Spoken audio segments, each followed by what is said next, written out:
ঢাকার রমনা এলাকায় হাইকোর্টের ঠিক পেছনে এবং ৩ নেতার মাজারের পূর্ব পাশে অবস্থিত এই ঐতিহাসিক মসজিদ মোগল সম্রাট আওরঙ্গজেবের পুত্র শাহজাদা আজমের শাসনামলে ১৬৭৯ খ্রিস্টাব্দে এটি নির্মিত হয়।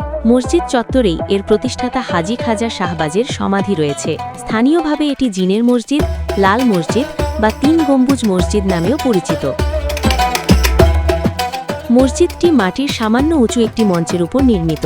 আয়তাকার এই স্থাপনাটির দৈর্ঘ্য ২০.৭৩ মিটার এবং প্রস্থ ৭.৯২ মিটার।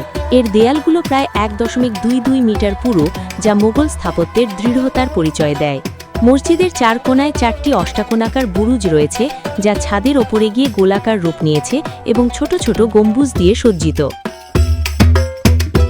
মসজিদে প্রবেশের জন্য পূর্ব দিকে ৩টি সুন্দর খাঁজকাটা বা বহুপত্র বিশিষ্ট খিলান দরজা রয়েছে। মাঝখানের দরজাটি অন্য দুটির চেয়ে বড় এবং এর চৌখাট কালো পাথরের তৈরি। এছাড়া উত্তর ও দক্ষিণ দিকেও একটি করে প্রবেশপথ রয়েছে। মসজিদের দেয়ালগুলো মোগল স্থাপত্যের চিরচেনা প্যানেলিং বা নকশা করা পলেস্তরা দিয়ে সজ্জিত।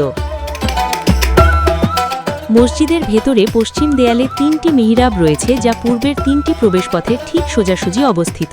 মাঝখানের প্রধান মিহরাবটি বড় এবং বাইরে থেকে কিছুটা বের হয়ে থাকা কাঠামোর উপর নির্মিত। এর পাশেই রয়েছে কালো পাথরের তৈরি একটি প্রাচীন মিম্বার, যার সর্বোচ্চ ধাপে সুন্দর ফুলের নকশা করা আছে। মসজিদের ভেতরে প্রশস্ত খিলানের সাহায্যে পুরো অংশকে ৩টি বর্গাকার ভাগে ভাগ করা হয়েছে। প্রতিটি ভাগের ওপর একটি করে মোট ৩টি গম্বুজ রয়েছে।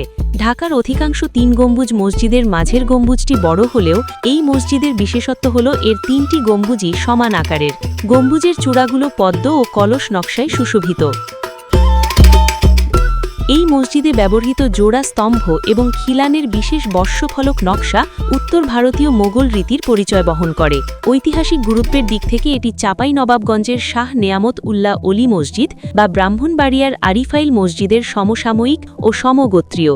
পাথরের কাজ এবং সূক্ষ্ম কারুকাজের সংমিশ্রণে এটি বাংলাদেশের মুসলিম স্থাপত্য ঐতিহ্যের এক অমূল্য সম্পদ।